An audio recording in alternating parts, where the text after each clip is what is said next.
de tout nos cœurs. On salue au passage également notre doyen, notre père, M. Auguste Tal, très actif comme vous l'avez dit, hein, l'inspecteur Cham également.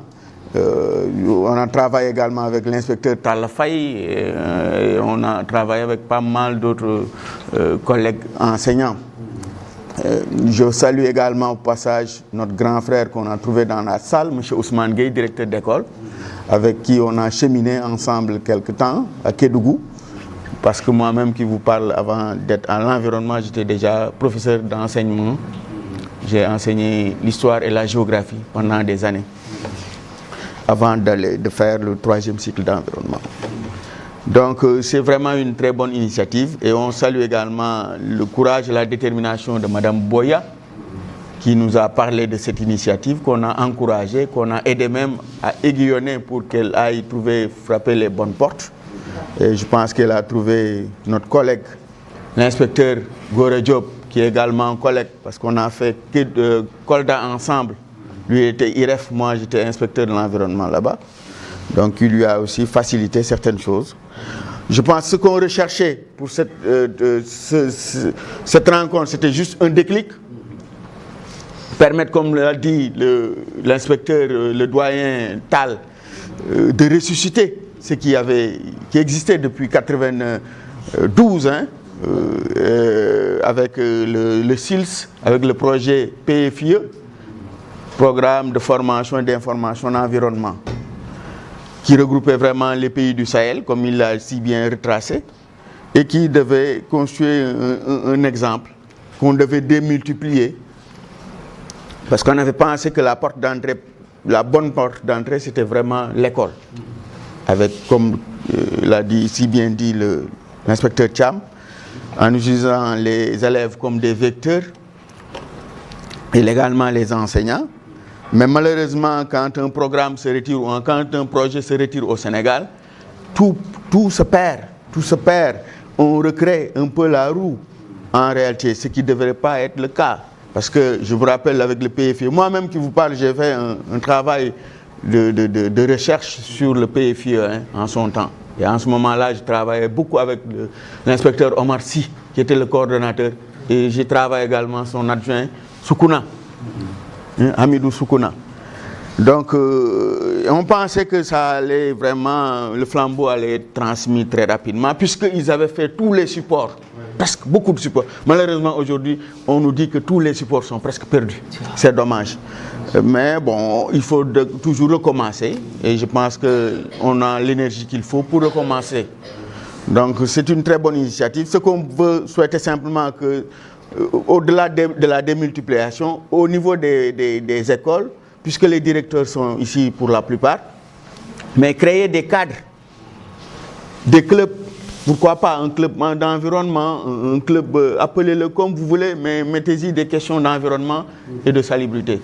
Appelez le club comme vous voulez, club d'éducation familiale, club de ceci ou de cela, mais au moins que les questions d'environnement, puisque c'est notre vie, hein. L'environnement, bon, c'est vrai, nous on a tort d'avoir accepté qu'on nous donne la charge de l'environnement. C'est pas possible. C'est une dimension transversale. C'est toute la vie de l'homme qui est dans l'environnement. Donc on est plus ou moins même, entre guillemets, prétentieux d'être le représentant de l'environnement, le ministre de l'environnement, etc. Parce que c'est une question qui transcende toute la vie de l'être humain. Et de ce point de vue, donc, il est toujours bon de discuter de ça. Parce que les problèmes, hein, ce n'est pas des problèmes spécifiques à un pays. Ça concerne toute l'humanité, disons toute la planète. Parce qu'aujourd'hui, si on parle des questions de changement climatique, je pense que personne ne peut se clôturer dans son coin pour dire « moi, je ne suis pas concerné par ces questions-là ». Puisque c'est une question d'atmosphère, c'est une question de... Et pour ça, on n'a pas de frontières. C'est valable également pour la mer. On ne peut pas clôturer un océan, hein, etc., etc. Donc, c'est des questions d'ouverture. C'est des matrices, comme on le dit, nous, dans notre jargon. C'est des matrices. Et ces matrices-là, personne ne peut les fermer. Je ne veux pas vraiment entrer dans l'exposé du lieutenant, mais c'est vraiment... On exhorte vraiment tout le monde, et en particulier le directeur, à faire de ces questions-là vraiment leur occupation de tous les jours. Les simplifier au point que les gens acceptent et y adhèrent spontanément. Parce que c'est vrai, il y a des questions qui sont complexes à l'intérieur, mais on peut, je pense, simplifier et être à niveau de notre cible. Parce qu'on a l'habitude, hein, on a des cibles parfois, on va chez des paysans, on va chez des femmes transformatrices de poissons ou autres. Donc il faut qu'on adapte simplement notre discours à notre cible pour que les gens comprennent vraiment les enjeux. Mais c'est des enjeux qui sont aujourd'hui de taille. Et même, il va même parfois de notre survie. Il faudrait qu'on ne se dise pas que nous ne sommes pas concernés, on est des enfants, je ne sais pas, on attendra d'être adultes pour s'occuper de ces questions-là. Parce qu'au départ, les gens, c'est ça, hein, les problèmes, pourquoi ils se sont amplifiés? Parce que simplement, on a pensé à un moment donné que ça ne nous concerne pas, que c'est une affaire de prétentieux qui sont là, qui imaginent des choses, etc. Jusqu'à se retrouver dans cette situation de non-retour, d'ailleurs, presque. Donc, il faudrait que les enfants qui sont les responsables de demain s'approprient très rapidement ces questions-là, en face de leur occupation de tous les jours, en rapport bien sûr avec les enseignants qui les côtoient et qui passent le plus clair de leur temps avec eux, vraiment pour qu'ensemble on relève ces défis-là. Je vous remercie et je m'excuse d'avoir été long. Jeudi 29 juin 2017, de 8h à 9h, on avait prévu donc arrivée des participants et distribution du matériel de formation. Et de 9h à 11h, un mot de bienvenue, une présentation donc du lieutenant Mar sur une introduction générale à la question de l'environnement. De 11h à 11h30, on fait une pause. De 11h30 à 13h, retour à la présentation et à la vidéo. Donc on va faire une projection donc de vidéo aussi qui sera suivi maintenant d'échanges et de discussions concernant donc les bonnes habitudes à adopter à la maison et à l'école. Le deuxième jour, le vendredi 30 juin 2017, de 8h à 9h sera l'arrivée des participants et distribution du matériel. De 9h à 10h30, présentation donc de Yao Baldé sur la gestion des déchets liquides. De 10h30 à 11h, on fera une pause. De 11h à 12h30, M. Gueye va vous livrer une présentation sur la gestion des déchets solides. Et de 12h30 à 13h, retour sur la formation, comment transmettre l'information à vos amis et à vos familles. Et la clôture entre 13h et 13h30. Je vous remercie. Merci.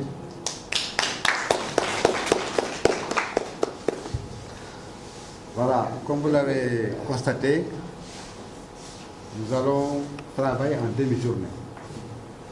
C'est prévu, on peut donner la parole maintenant.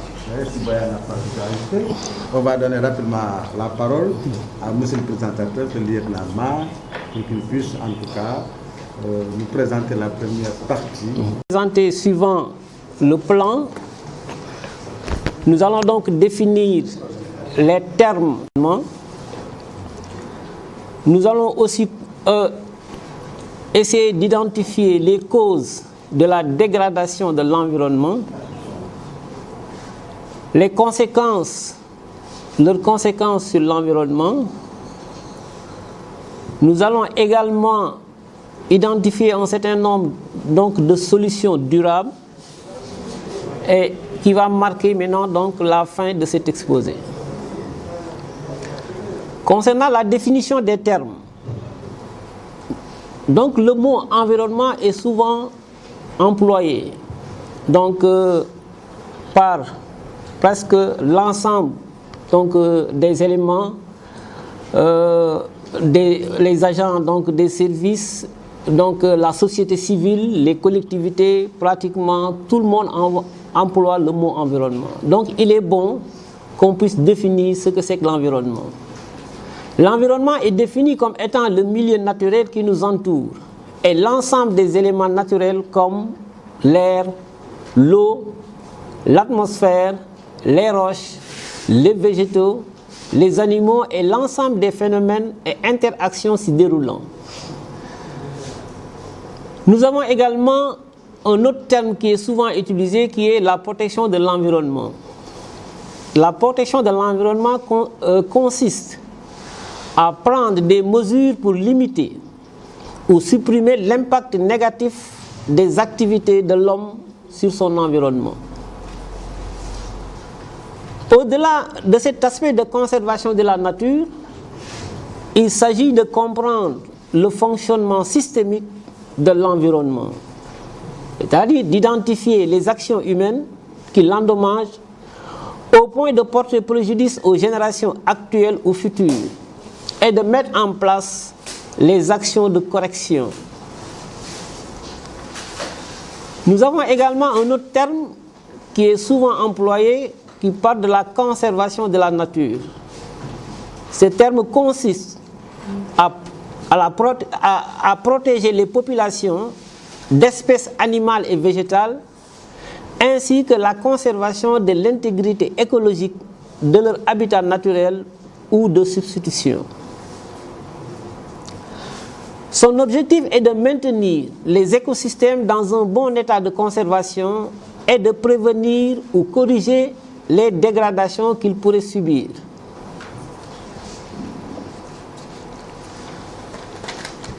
Après ces définitions, nous allons donc aborder l'historique de la protection de l'environnement. Je pense qu'à travers ces définitions, on peut comprendre donc ce qui suit. Concernant l'historique, la protection de l'environnement est née de la révolution industrielle et la forte croissance économique constatée vers la fin du 19e siècle et le début du 20e siècle. On conduit à une forte consommation donc des ressources naturelles. C'est durant cette période qu'on a constaté une utilisation massive des ressources naturelles. Le monde entier commence à voir les premières catastrophes industrielles et écologiques visibles. Il y avait la déforestation, parce que l'agriculture devait être développée et il fallait donc chercher de nouvelles terres. Il y a la pollution de l'air et des eaux, donc due à l'utilisation parfois des pesticides, parfois aussi donc des engins qui dégagent beaucoup d'énergie, surtout donc le CO2. Et donc la fragilité des écosystèmes. Ces événements malheureux ont réveillé une prise de conscience des populations à la protection de l'environnement. Vers la fin du XXe siècle, la dégradation de l'environnement, considérée comme un problème local, est devenue mondiale. Je pense que tout à l'heure, l'inspecteur l'a dit, la protection de l'environnement n'est pas un problème isolé, c'est un problème global. Tout le monde est concerné. Ainsi, en juin 1972, une première conférence des Nations Unies sur la protection de l'environnement a eu en Suède. Il a été mis en place le processus sur les études d'impact sur l'environnement. De ce fait, beaucoup de problèmes ont été relevés partout dans le monde, montrant l'impact de l'homme sur l'environnement. Vous savez, les études d'impact, c'est de permettre d'anticiper sur les événements futurs qui pourraient être engendrés par les innovations. Généralement, on le fait, comme on le dit, quand on doit installer un projet dans un milieu, donc qui doit agir, modifier le milieu, donc il faut anticiper sur les perturbations futures. Maintenant, nous allons voir ce qu'on appelle les causes de la dégradation de l'environnement, donc qui vont suivre et qui vont entraîner pratiquement les mesures de protection dont on a énuméré un peu plus haut. Les causes sont multiples, mais elles sont de deux ordres. C'est des causes naturelles et des causes anthropiques. Et au niveau des causes anthropiques, ce sont les causes qui sont dues à la main de l'homme. Concernant les causes naturelles, elles regroupent l'ensemble des actions naturelles entraînant et ou pouvant entraîner la destruction des ressources naturelles. Nous pouvons en citer la baisse de la pluviométrie, l'augmentation de la vitesse des vents, la mortalité naturelle des arbres, les feux naturels et la salinisation des terres. Donc la liste n'est pas exhaustive.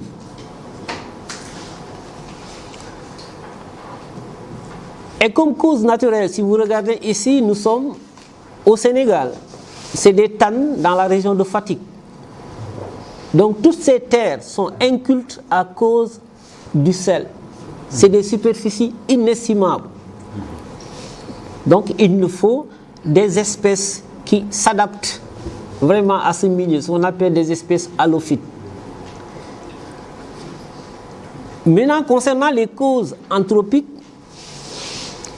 elles regroupent l'ensemble des actions de l'homme entraînant et ou pouvant entraîner la destruction des ressources naturelles. On peut en citer la surexploitation des ressources, la mauvaise pratique culturelle et même la mauvaise pratique donc dans les autres domaines. Nous avons également les feux de brousse, nous avons les émissions donc de gaz à effet de serre. Nous avons également donc l'utilisation des pesticides, surtout dans le milieu agricole et concernant le maraîchage. Et il y en a encore d'autres, on peut citer dans tous les domaines. Nous allons voir maintenant quelques faits qui se déroulent actuellement au Sénégal. Nous avons ici la zone des Niayes. Pour quelqu'un qui ne connaît pas la zone des Niayes, c'est la zone qui s'étend de Dakar à Saint-Louis, le long de la Grande Côte, sur environ 183 km à vol d'oiseau, et d'une largeur qui varie entre 10 et 30 km. Cette zone a fait l'objet donc d'un ensemblement qui est d'origine marine. Donc nous avons l'érosion côtière avec la marée haute, la marée basse, ce mouvement. Il y a eu dépôt de sable au niveau du littoral et le sable est repris par le vent violent donc qui souffle dans cette zone. Sous forme maintenant, sous deux formes. Un déplacement des particules en masse qu'on appelle un mouvement donc par reptation, et aussi un mouvement individuel des graines de sable qui font des sauts qu'on appelle un déplacement donc par saltation. Maintenant, ce sable est inculte, rien ne pousse sur ce sable. Mais le sable progresse vers une zone à vocation maraîchère et agricole. Une zone vraiment même aussi à vocation pastorale. Parce que nous avons donc des lacs au niveau de la zone des Niayes, et je pense que ce sont ces lacs même qui ont donné le nom à cette zone. Parce que dans le jargon wolof, les lacs qu'on appelle les Niayes. On les appelle, bon, c'est les grandes dépressions qui sont à l'intérieur donc des dunes rouges. Nous avons ce qu'on appelle les cuvettes maraîchères. C'est des dépressions qui sont entre les cuvettes, c'est-à-dire au niveau des dunes blanches. Il y a de petites dépressions, c'est ça qu'on appelle donc maintenant les cuvettes. Mais dans les années 1948, le Sénégal avait constaté que ce sable avait commencé à menacer cette zone maraîchère. Et le Sénégal avait commencé ce qu'on appelle la fixation des dunes. Et on a utilisé une espèce qu'on appelait le filao. Mais en 1948, on a utilisé plusieurs espèces, mais seul le filao avait résisté à l'embrun marin. C'est pourquoi c'est le filao qui a été considéré comme l'espèce miracle pour la fixation des dunes. Et c'est ce qui explique que de Dakar à Saint-Louis, nous avons une plantation monospécifique, c'est-à-dire une plantation composée d'une seule espèce, le filao. De Dakar à Saint-Louis, nous avons pu réaliser cette bande de filao. Mais aujourd'hui, si vous regardez ces images désolantes, cette bande de filao, les racines que vous voyez étaient à 70 mètres de la limite des hautes eaux. Quand il y avait marée haute, les plantations là ont été réalisées à 70 mètres plus loin. Mais aujourd'hui, si vous regardez, quand il y a marée haute, les racines sont à l'intérieur de l'eau. Pour montrer combien maintenant donc, la mer a avancé. Mais la mer n'a pas avancé seule. Nous avons aussi la mer vraiment de l'homme. Ça, c'est toujours les mêmes images. Vous regardez les peuplements de filao qui sont menacés. Et voilà ce qui a accéléré le processus. C'est l'extraction du sable, surtout au niveau de la zone de Dakar.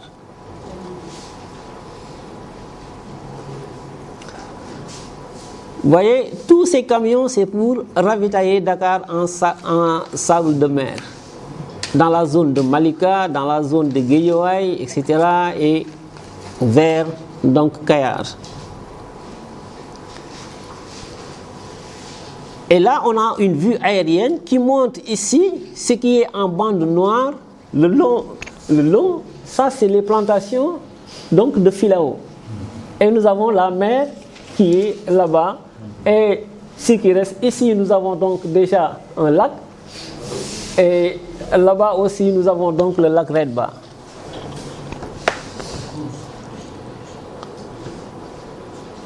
Donc c'est toujours dans cette zone. Maintenant, en dehors de l'extraction du sable, en dehors maintenant des menaces causées par la mer sur les ressources, sur la partie terrestre, nous avons aussi d'autres causes qui sont donc la déforestation. La déforestation, elle est faite surtout aussi bien, elle est beaucoup plus visible dans les zones de la Casamance, dans une partie du centre-est et aussi au nord.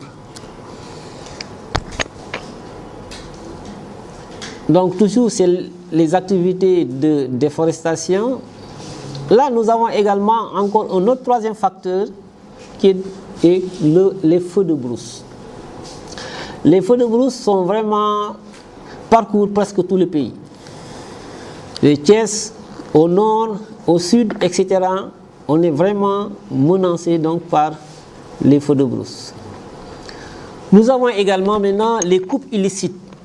C'est l'exploitation frauduleuse, la coupe des arbres sans aucune autorisation. Ce phénomène est récurrent en Casamance. Si vous suivez l'actualité, cette année, l'armée même a prêté main forte au service des eaux et forêts pour qu'on puisse enrayer ce mal. Ça a été même donc un problème frontalier. Et là, c'est les images vraiment qui marquent ce phénomène. Et nous avons saisi beaucoup de charrettes pour essayer donc d'arrêter ce fléau. Mais malgré ça, la chose persiste. Certaines charrettes ont fait l'objet même d'une incinération. Donc là aussi, quand vous incinérez, vous contribuez maintenant à l'émission donc de CO2 et donc des gaz à effet de serre. Une autre cause, c'est la pollution atmosphérique. La pollution atmosphérique qui est due maintenant donc à des moyens de transport qui demandent beaucoup d'énergie. Ça, c'est des moyens de transport qui demandent beaucoup d'énergie. Vous avez aussi les usines. Si vous allez à Rufisque, nous avons donc les cimenteries. L'ensemble des cimenteries polluent, ils dégagent beaucoup d'énergie. beaucoup donc de CO2 et polluent l'atmosphère. Nous avons aussi également l'utilisation des pesticides. Donc nous avons parlé des feux de brousse, nous avons parlé maintenant des coupes illicites, nous avons parlé de l'avancée de la mer, de l'extraction donc du sable. Nous avons aussi un autre facteur qui est l'utilisation des pesticides. Les pesticides sont utilisés pour lutter contre soit des insectes, soit des champignons ou bien soit des herbes donc malvenants. C'est pourquoi au niveau des herbicides, nous avons 3 types. Nous avons donc les herbicides, c'est des produits chimiques qui sont utilisés pour tuer les herbes. Généralement, on l'utilise quand on veut préparer donc le sol et qu'on veut après qu'il n'y ait pas une concurrence entre les herbacées et ce que nous allons donc y mettre. On peut utiliser les pesticides, mais là-bas on utilise les herbicides. Maintenant, quand on a des insectes qui attaquent nos cultures, on utilise ce qu'on appelle des insecticides. Si maintenant nous avons des champignons qui attaquent aussi donc nos cultures, on utilise ce qu'on appelle des fongicides. Donc les pesticides regroupent ces 3 types de catégories: insecticides, herbicides et fongicides. Mais quand on les utilise, ces produits ne se limitent pas à tuer seulement l'agent qui nous menace aujourd'hui. Ils tuent en même temps aussi d'autres êtres qui sont donc indispensables dans le fonctionnement de l'environnement. Donc ils détruisent tout sur leur passage. Parce que chaque produit a ce qu'on appelle la durée de rémanence, une durée à laquelle le produit est actif. Et durant toute cette durée, quand l'ennemi arrive, donc le produit tue donc, cet ennemi, donc cet agent. Et c'est ce qui fait que au niveau même de la zone des Niayes, surtout en ce qui concerne la production légumière, nous devons faire beaucoup d'attention sur la consommation des légumes. Parfois, on récolte les légumes juste après avoir traité et sans pour autant connaître la durée de rémanence. Et ceci maintenant agit sur la santé humaine. C'est dangereux au niveau de la santé humaine parce que le produit est actif. Et vous allez le mettre maintenant sur le marché pour la consommation. Alaykoum salam. Donc vous voyez ici, c'est des champs de mil sont en train donc de riz qui sont en train donc d'être pulvérisés, traités contre maintenant les agents qui menacent donc les cultures. Et l'ensemble de ces causes maintenant impactent négativement dans notre environnement. Et on avait dit que notre environnement, on peut même la scinder en 3 milieux. Nous avons le milieu aquatique, le milieu terrestre et le milieu aérien. Donc c'est pourquoi les menaces sont pratiquement au niveau de ces 3 zones. Et au départ, nous avons considéré l'environnement au-delà donc de cet ensemble, mais de le montrer comme étant donc un système. Donc un système, c'est un ensemble d'éléments liés entre eux par des relations d'interdépendance pour assurer une fonction. Et si vous regardez entre la Terre, donc le milieu aquatique, le milieu terrestre, le milieu aérien, il y a une étroite relation. Les phénomènes que nous vivons ici aujourd'hui dans la partie terrestre sont pratiquement l'une des causes de la perturbation de l'atmosphère. Et donc le phénomène est parti en bas pour maintenant aller en haut. Et ça se répercute encore et ça devient maintenant un cycle. Donc nous allons essayer, après avoir campé les causes, nous allons essayer de voir quelques conséquences concernant donc ces facteurs de dégradation.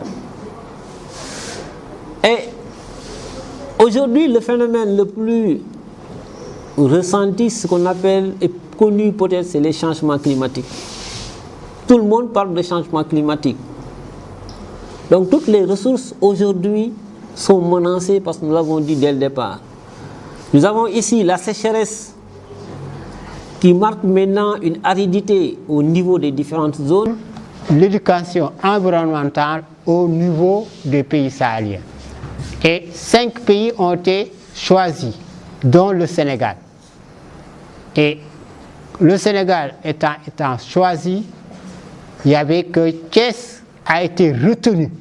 Thiès est toujours au devant de tout ce qui se projette au niveau national, de formation, d'initiative. On le sait à Thiès d'abord avant de le propager. C'est ainsi que 5 écoles de Thiès ont été retenues, dont l'école que je dirigeais. Et le séminaire, ce même séminaire, nous l'avons fait au CETAT de Pout, je me rappelle dans les années 92. Donc on a subi la formation sur la protection, sur l'assainissement, l'étude des sols, etc. Vous verrez tout à l'heure. Et le projet a été financé et ça devait durer 9 mois, mais par la suite de l'investissement que les uns ont produit, les petits Danois ont voulu prolonger jusqu'à 36 mois. Et le projet a duré 36 mois et devait être continué par nous-mêmes, Sénégalais. Je suis parti en 1994 à la retraite et le projet a continué. Et malheureusement, c'est le seul défaut sénégalais, nous n'avons pas de suivi. On avait bien commencé à lutter et c'est comme l'a dit monsieur l'inspecteur, c'est par ce biais des jeunes enfants qu'on peut se projeter vers l'avenir. Ce sont les citoyens de demain qui auront des réflexes pour la protection de leur environnement, pour essayer de voir comment ils feront pour sauvegarder leur environnement. C'est les jeunes. Nous les vieillards, nous sommes sur la touche. Nous ne faisons que vous accompagner. Et je remercie encore une fois que Keriaï a pris l'initiative de pouvoir relancer encore ce processus qui a été fait dans les années 92, qu'on va reprendre encore et on essaiera que cette fois-ci ce sera une prise réelle et que ce sera perpétué jusqu'à des années très lointaines, que vos futurs petits-enfants seront en marge de pouvoir gérer leur environnement et devenir que le Sénégal devienne plus vert partout. Et je crois que c'est ça l'avenir du Sénégal. Je remercie encore monsieur l'inspecteur, monsieur Thiam, c'est vrai, nous avons collaboré, nous avons travaillé ensemble. Nous continuerons à le faire tant qu'on aura un souffle de vie. Ça, c'est le domaine. Un enseignant n'est jamais à la retraite. Mes collègues, ils sont là. Monsieur Thiam ne sera jamais à la retraite. Il sera sollicité parce qu'ils ont des banques de données qu'ils n'ont pas le droit de garder pour eux-mêmes. C'est des banques de données qu'ils doivent redonner aux jeunes générations qui en ont besoin. Je vous remercie, monsieur l'inspecteur. Je remercie Boya, mon lieutenant. Vous serez notre porte-parole au niveau du directeur du centre, avec nous le remercions.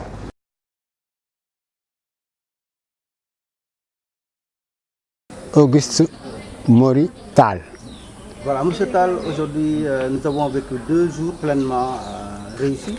Est-ce que vous pouvez revenir sur, de manière succincte, nous faire une synthèse, un résumé sur ça? Oui, donc nous avons vécu 2 jours d'intense comme avec nos élèves, les directeurs d'école et l'ensemble. Les techniciens nous ont présenté, fait les définitions de ce que c'était l'environnement, de la protection que s'ils entendent. Ensuite, deuxième jour, nous avons vu sur les déchets. Et je crois qu'à sortir de ces 2 jours, nos élèves, nos petits-enfants ont ont pris l'engagement, surtout un certain président du gouvernement scolaire, lui il a déjà pris l'engagement dès son retour dans son établissement avec son gouvernement, voir comment ils vont maintenant s'organiser pour mieux asseoir ce qu'ils viennent d'apprendre. Je crois que c'est un succès, c'est un début. Le déclic, ce qu'on attendait de Kër-Yaye, c'est de pousser un déclic au niveau des écoles, parce que c'est la porte d'entrée. C'était la porte d'entrée à travers les enfants qui étaient les vecteurs et en même temps les messagers auprès de leurs propres camarades, qui seront les futurs citoyens de demain. Ensuite, qui seront les vecteurs auprès de leurs propres parents, vecteurs au niveau de leur quartier, vecteurs au niveau de la ville. C'est que nous avons. Si nous réussissons, nous nous projetterons dans un avenir meilleur, avec une meilleure protection de notre environnement. Protéger notre environnement, c'est nous protéger nous-mêmes. Madame Boya a souhaité qu'il y ait un suivi. Vous pensez que ce suivi est nécessaire? Oui, ce suivi il est facile. C'est-à-dire que c'est continuer à organiser comme je l'ai proposé hier, au niveau qu'un directeur nous a interpellé pour ce suivi. Nous leur avons promis que nous descendrons avec eux, essayer avec leur équipe pédagogique de s'asseoir sur une même table, d'essayer de trouver, de poser les problèmes, d'essayer de trouver ensemble les solutions et de les partager. Ce qu'il faut aller rechercher ailleurs, nous le dirons. Ce que nous pouvons faire pratiquement avec eux et avec leurs enfants, on le fera sur place avec eux. Je crois que c'est le suivi, un suivi régulier. C'est ce qui manque aux Sénégalais. Le Sénégalais n'a pas de suivi. C'est ça que je me rappelle, quand j'étais élève, il disait que le Sénégalais était un être merveilleux, qui est capable de réaliser des choses extraordinaires, qui demandaient beaucoup plus de temps en un jour, ou en une semaine, ou en un mois, ou même en 3 mois, mais après, il s'est tué. Et quand on lui a demandé, il dit que vous allez vous fâcher si je continue à vous dire la vérité. Après cela, vous ne faites plus rien. C'est ça le Sénégalais. Le Sénégalais, il est capable de relever tout de suite un défi. Le défi, c'est le relever, mais il y a une continuation que ce défi ne se représente plus. Je crois que c'est cela le suivi. Et c'est ce qui nous manque, nous, Sénégalais. Dès que nous serons en position de savoir qu'il faut toujours un suivi, nous réaliserons beaucoup de choses. Moi, je me nomme, mon nom c'est Modoussar Dimassar. Je suis aussi assistant de Boya, la présidente de l'association Kër-Yaye. Donc, je pense qu'on a eu à participer et à vraiment bénéficier de cette formation. J'espère que aussi tout le monde a vu leur compte dans ce qu'on avait initié comme l'initiative de ce séminaire. Et je pense qu'aussi l'objectif c'était d'essayer de faire approprier de ce séminaire et de ceux qui sortent dans ce séminaire aux plus jeunes, particulièrement les jeunes de 12 ans, 10 ans, les jeunes qui sont dans les classes de C1, C2. Et c'est important, vu que nous, les adultes, peut-être on n'a pas pu vraiment réussir donc ce problème et de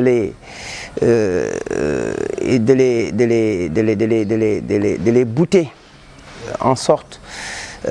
Mais comme on n'a pas pu le faire, on va aussi passer par les jeunes pour qu'on puisse vraiment réussir cela. Au-delà de ça aussi, on a aussi incité à ce que les artistes puissent approprier de ça. Quelqu'un, un exemple comme le grand Jean Faye qui a fait des propositions dans ce séminaire pour juste qu'on puisse faire des dodanes, donc pour juste élaguer ce problème des dodanes dans les matières plastiques. Et c'est important, il a fait aussi des propositions, une sorte de recyclage pour recycler des matières, pour les revendre aux Occidentaux. Ça aussi c'est très important. Nous, notre objectif, c'est essayer de réunir toutes ces compétences-là pour qu'on puisse réfléchir sur des solutions qui puissent vraiment régler ce problème de l'environnement et des déchets plastiques. Je m'appelle Yande Diouf. Je suis assistante de Boya Soumaré au ONG Kër-Yaye. Bon, on a eu à faire des ateliers ici au centre forestier. Bon, on remercie tout le monde, vraiment ça a été. Vraiment, ça a été quoi? On a eu à réussir cette cérémonie. On remercie tout le monde. Monsieur Baldé, Monsieur Gueye, le colonel Diop ici. Bon, on remercie tout le monde. Je ne peux pas m'en parce que déjà ça va être de répétition quoi. On remercie tout le monde. Tu vas rectifier. La formation. La formation concernant on intervient dans toutes les zones par exemple, mais surtout aujourd'hui, on faisait l'environnement, la protection sur l'environnement. On a beau agir pour concernant l'environnement. Je sais pas, un peu au déroulement des enseignements apprentissages sur le terrain. Ils sont accompagnés également par leurs maîtres qui vont les encadrer, effectivement, les aider à pouvoir procéder à ce que j'appelais la démultiplication à l'endroit des pairs. Parce qu'il n'y a rien de tel que la formation par les pairs. Si les élèves ont bien compris et qu'ils expliquent à leurs camarades, ils comprennent peut-être même mieux. C'est en cela qu'ils seront des vecteurs, c'est ce que j'avais dit tantôt. Mais peut-être avant d'en venir aux techniciens, nous avons des experts. Tout à l'heure, nous allons leur donner la parole. Mais avant, vous allez dire que c'est les enseignants qui captent la parole, sont pour baba, un inspecteur, un directeur de l'école élémentaire, etc. Mais tout à l'heure, nous allons revenir à nos experts, nos techniciens. Mais avant, peut-être il va falloir peut-être donner la parole un peu à Boya, qui va un peu, en tout cas faire un peu un rappel par rapport à des tournées qu'elles ont eu à mener sur le terrain. Boya, vous avez la parole. Auguste Morital, ancien directeur de Pierre-Nancy Élémentaire, conseiller à l'association de Curiel. C'est Dianésie, stagiaire à Curiel. Voilà. Est-ce qu'on peut donner la parole rapidement à l'assistance qui se présente rapidement? Prénom, nom et structure qui se présente rapidement. Moi, c'est Madame Baldé, je suis enseignante à l'école de Tchéra. Je m'appelle Fatiga, je suis la personne du gouvernement scolaire de l'école de Tchéra. Très bien. Je m'appelle Fatiga, je suis le ministre de l'école de Tchéra. Le ministre? Oui, bien sûr. Merci.